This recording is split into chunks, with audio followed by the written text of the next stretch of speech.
All right, welcome back to a day in the life of the asset manager. And today we have the asset manager. So take Whoop, it whoop. away, Cyndee. Well, I feel privileged to be here today. Actually, I've been out for a while, so it definitely makes me happy to be here and to talk to you about asset management. I have pondered over what to discuss with you today, and I want to talk a little bit about what makes a good deal. And there are many components to that, and I'm gonna have Lorik and Tyler help me with this because there are so many things that happen. It truly is a jigsaw puzzle that is suspended in midair, and when you close, all the pieces fall to the table, and you just pray that you have them all in the right place and in the right order. So I wanted to talk about that. So first off, part of multifamily is having a team.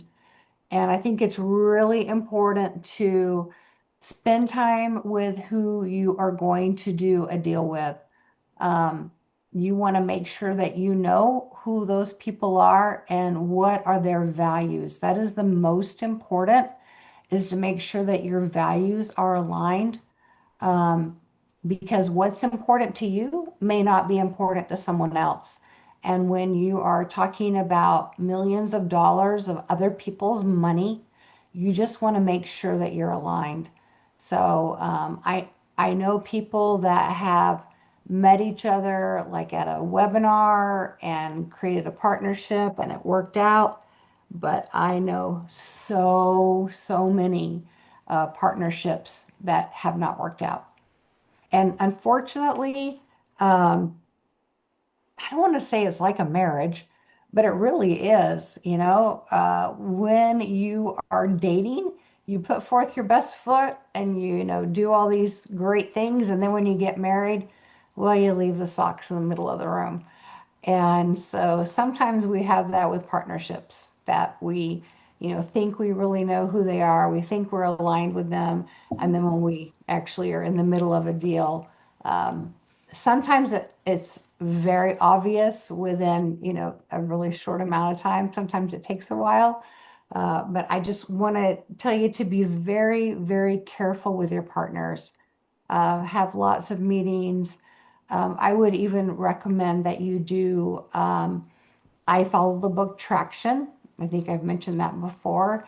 It's by Gino Wickman, and it does talk in there about your core values and how to some processes to go through, some steps to go through that help to make sure that you truly are aligned with the people that you're going to be doing business with. So that's the first part.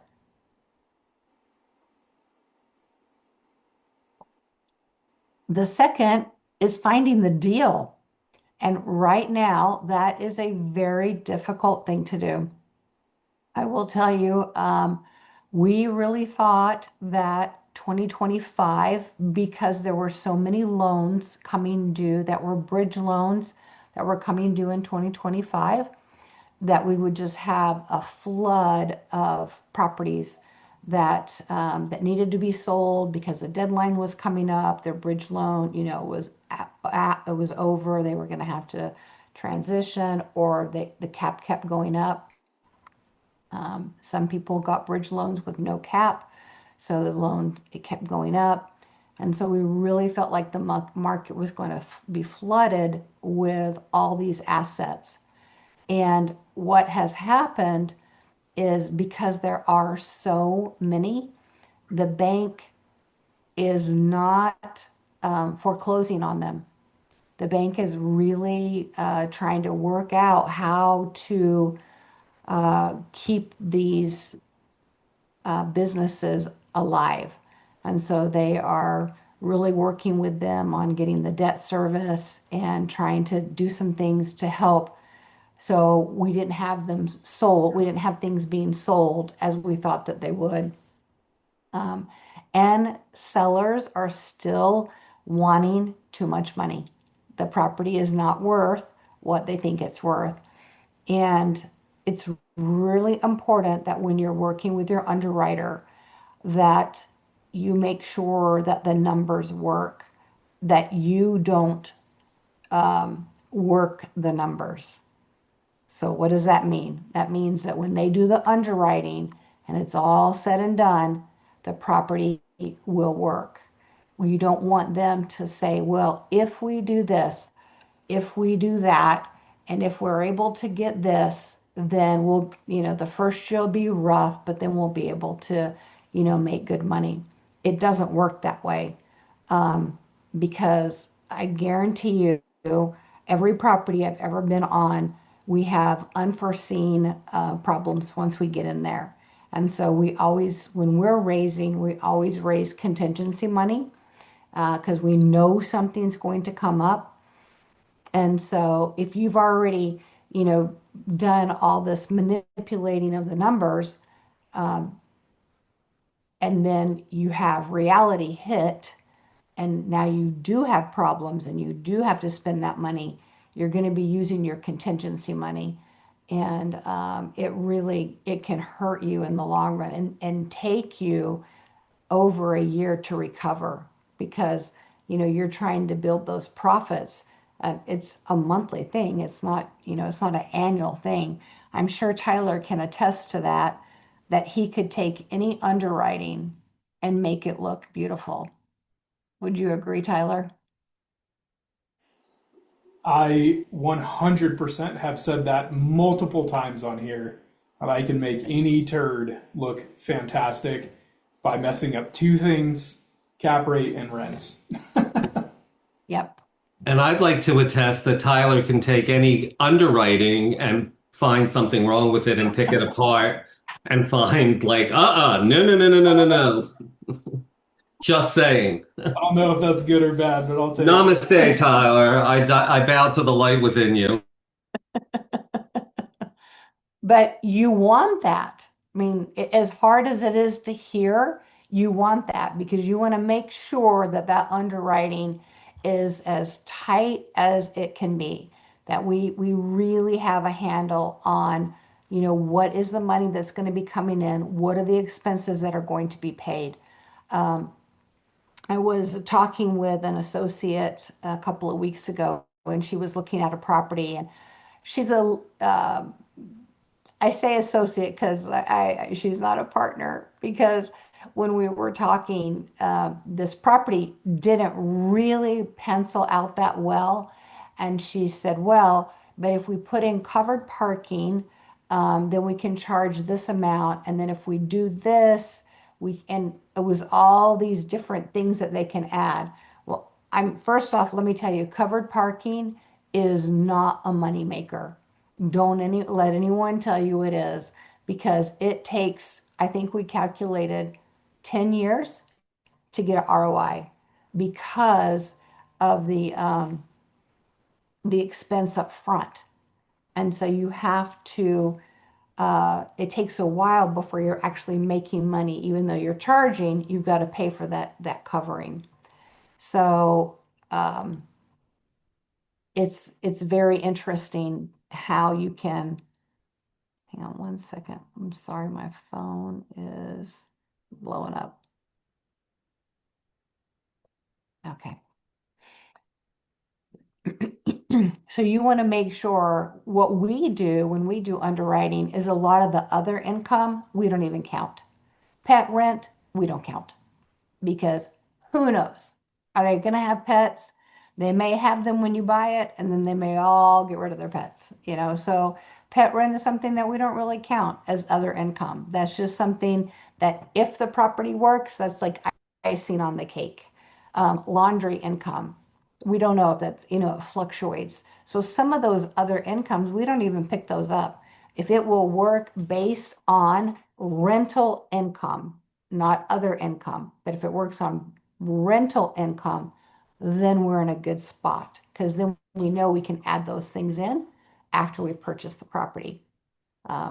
So that's one thing that you want to consider when you're doing is make sure your underwriting is super tight.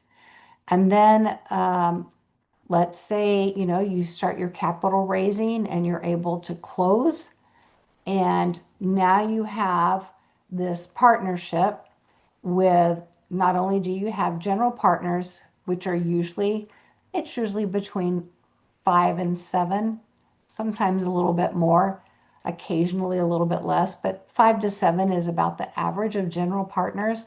And then you have all of your investors who really are partners with you as well, because they are relying on you to watch the property, to do those things that are going to make the property move forward. And when when you're doing that, you have to be really careful. Anytime there is a change in ownership, I will tell you there is a drop in occupancy. Every one of them that we've ever done, the occupancy drops.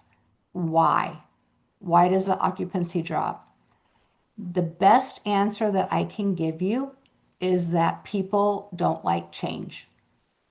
And if they feel like there's a new ownership, they don't know what that change is going to be. They don't know what that's going to be like. And so they will often move. And then you have those that are always late payers, or those that, I don't know, kind of live on the edge of whether or not they're going to pay their rent every month. For them, it's like, oh, I'm just not going to pay, and then I'll get evicted, or I'll move before they evict me. And they kind of push the limits because there's a new sheriff in town. So what we try to do is we're on site when we purchase the property, like we're physically there the day that we take over, and we talk with the residents. And we have a letter that goes out that explains, that it's under new ownership, and that, we are there. And we want people to be confident that we are going to continue the lifestyle that they're accustomed to and make it better. That's one of the things that we always like to make sure that our property management company is very resident facing. And what they do is they tell the residents, yes, we have new ownership. And these are some of the projects that you can expect to see within the next 6 months. So, although it's very tempting when you purchase a property to start renovating and raising those rents, it's really important to balance that with exterior projects so that the people that live there are seeing the changes. They see that there is a new playground. They see that the leasing office has been renovated. They see that there are new mailboxes, because that's an outward thing that when they come home every day, that's what they see. They don't see that the building over has 3 units that have now been renovated and the rent is $150 more.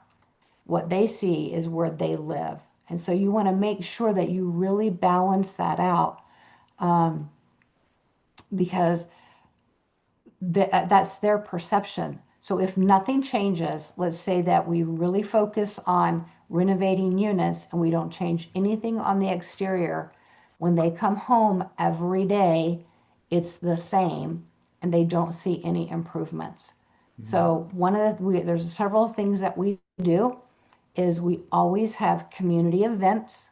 We have a minimum of 2 a month from the very get-go. So that way they see that there are activities happening, that we are creating a community. We send out polls. We wanted to do an amenity on a certain property, and we had about 3 things that we could do. So, within the first month, they're getting a poll. What would you like to see on the property? And then there was also an other where people could write in what they wanted. Because we want to get their feedback. We want their buy-in, that we are there to increase the quality of their life. And then when we start doing renovations, one of the things that we'll do is we'll hold an open house.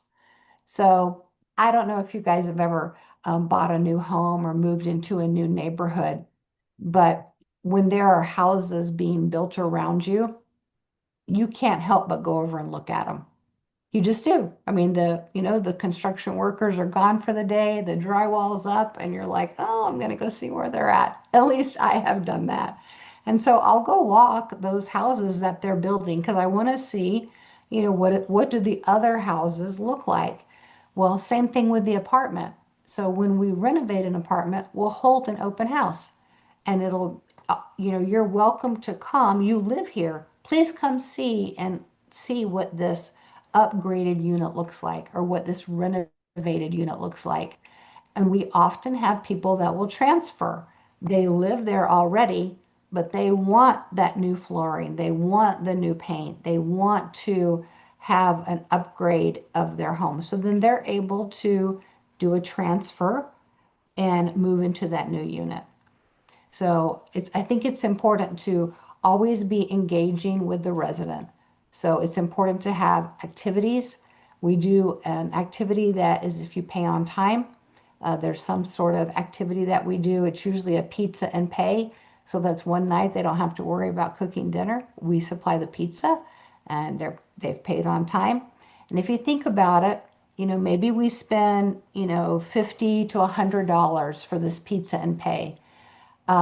How much money does that save in the end that we don't have to chase someone for their rent? That means that the on-site is not having to worry about that rent. It's already paid. So it pays for itself. So we do that. We also do a birthday celebration.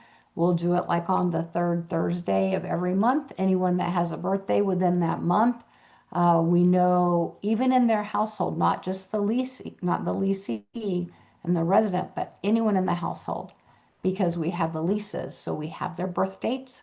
And so they'll get a text. It's your birthday month. We want to celebrate you. Please come to the clubhouse on the third Thursday. We have a treat for you to celebrate your birthday. So we do those, at least those two, and then we typically have a third event that we do based on whatever the season is or the holiday is. And so we're always trying to engage with the resident.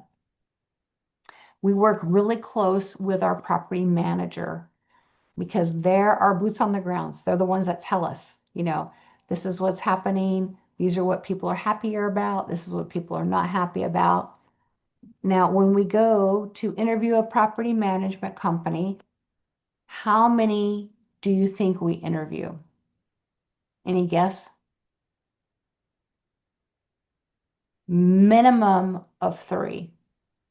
Minimum of three.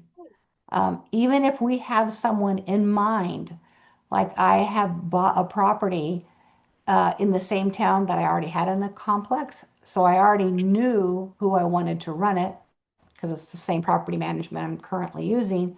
But what do? I still interview two other property management companies. I do it for a multitude of reasons. You'll learn a lot from the other property management company. You learn a lot about the town, you learn a lot about the rent, kind of the ebb and flow of what's going on. And you want to do that so that you can help get your pulse on the town itself because it's important that you know what's going on there. And then everything we do, I guess three is my number because if we're going to renovate a unit, we're going to get three bids on renovating the unit. If we're going to redo the playground, we're going to get three bids on the playground because we're always wanting to compare.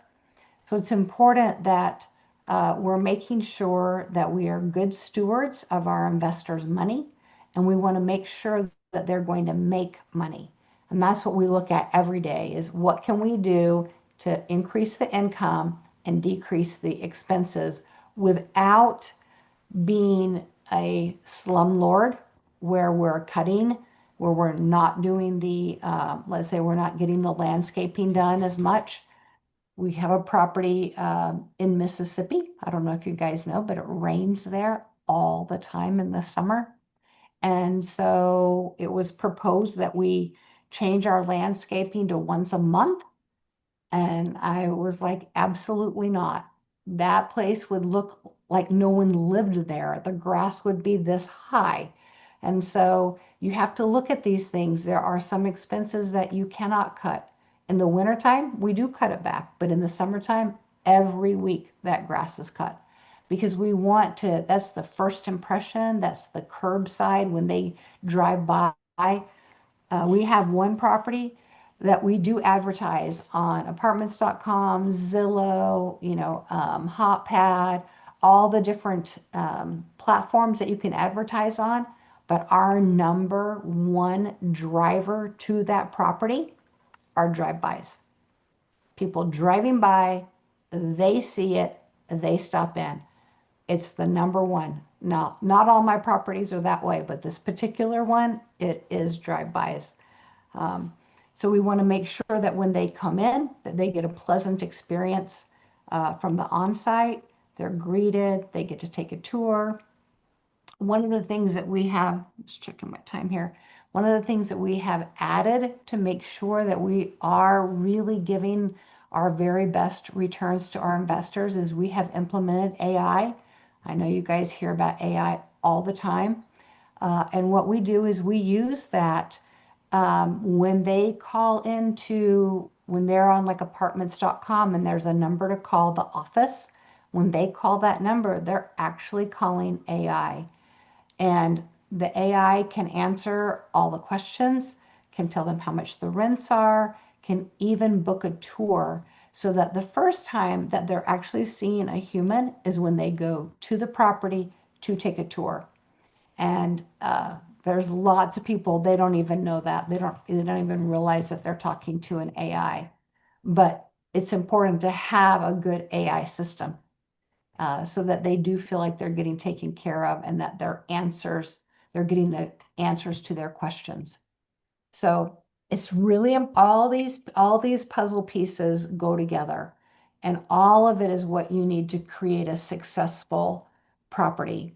And successful is not only giving returns to our investors, but it's people living somewhere where they feel like they belong. That is something that we have noticed um, that it's changing somewhat. Apartment living used to be a stepping stool to living into a home. Um, but we have seen nowadays that there are people that they won't ever buy a home, that they will always rent. And so what we want is we want to create this community for them so they feel welcome, they feel a part of it, they're part of the decision making when the polls go out and they have a say in what's going on at the property and it is their home. So we have an actual program that we use that's called From Complex to Community because we take it from a complex where people just go home and go to bed and get up and go back to work to a community where people know their neighbors, they have barbecues, they do things together as a community. So um, I have talked a lot. We have 5 minutes left. Do you have any questions that I can answer for you? There's at least one out there.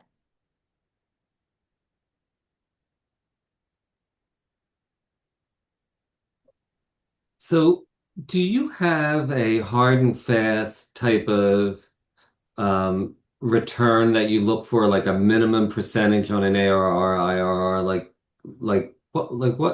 What are your parameters on that? Because you talk to 10 people and you get 10 different. Yeah. Yeah. So what we like to do is a 7% preferred return. And what that means is that we, as the managers, do not get paid until our investors are paid 7% on their investment annually. So if you think about it, it's going to take one, two, maybe even 3 quarters to pay that 7% to the investors, and then the managers get paid. So that's what we look for is the ability to pay out 7% every year. And then we also look for at least a 20% annual return when we're doing the underwriting. Um, there's some IRR, which is just how fast we can get their money back to them. And that usually is around, correct me if I'm wrong, Tyler, around 16 to 17, 18%. And then the ARR, the annual return, we're looking at 20. You're muted.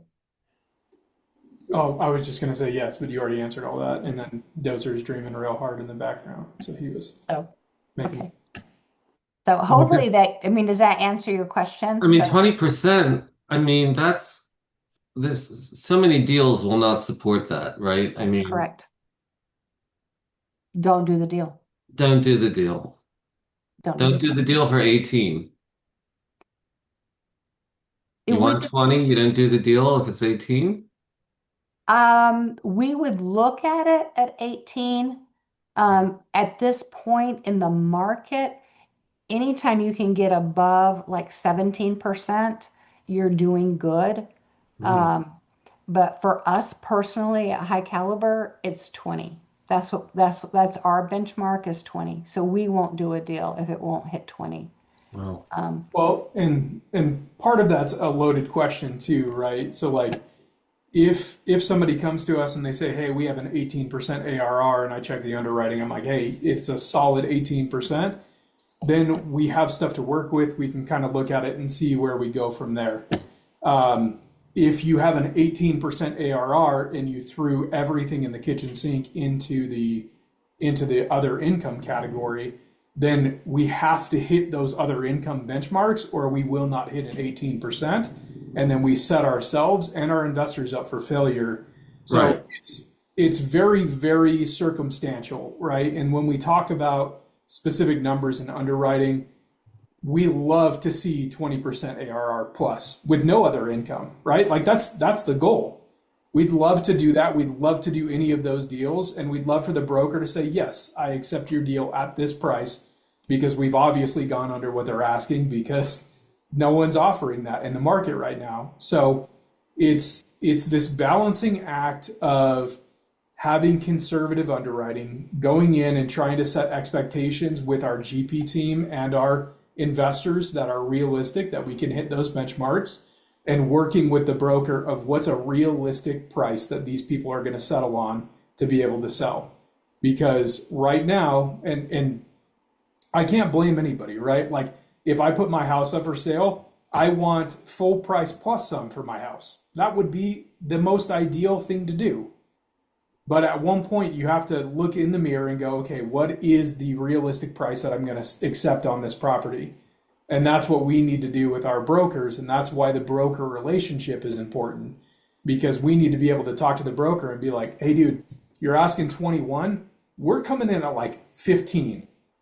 What does that look like for you? Because brokers are asking for way more than they think that they're going to get. That's their job. They work for the seller, they don't work for you. Doesn't matter how good your relationship is. That's their job is to make the seller money. So you shouldn't, unless the numbers are crazy, right? Like you shouldn't pay full price. Never pay full price for anything. Right. Right. So, but what's a realistic number that you can come in and you can get a deal done? And the other part is, partnering with people that have good reputations. That's one thing that High Caliber hangs its hat on is we're 8 for 8 in our closing. We have 8 accepted LOIs. We have 8 closings done. There's no questions asked. And that's what we pitch to the brokers when we talk to them. And we're like, hey, if you get an LOI from us and it's accepted, we close. And that goes very, very, very far today, farther than it did last year and farther than it did the year before. Because I can tell you from experience through at least 10 deals that I was underwriting and put LOIs on and didn't get accepted, that the broker came back to me and said, hey, the deal fell through. We're trying to open this back up. Are you interested? And that I can kind of work with that. So long story short, all of those things. Yeah. Well, we are at our time. Thank you so much for joining us today. I hope that I've given you some food for thought, some things to think about. This is not a fast, quick, easy way to make money. This is a long-term, we are looking at the future, we are making projections, and we are always keeping our eye on the ball so that we don't miss the mark. So, anyway, I can't wait to see you guys next week. Hope you have a great week. We'll talk to you then. Will we be able to get a copy of this, like just the notes on this, or the AI generated?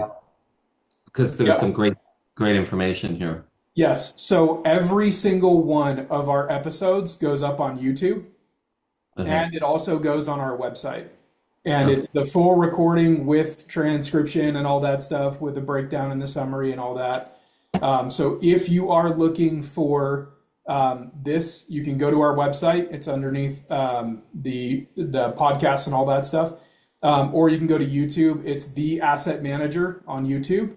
Yeah. Feel free to subscribe and like every video and watch every video and comment on every video, because Yeah. we're trying to build that platform out. So, Right. please do that. But yeah, all of them, as far back as we have been doing this, they're all on there. There's like 300 videos on there. So, Right, but we'll be able to get the notes that the AI has created. It kind of just gives us the outline of all the high points, correct?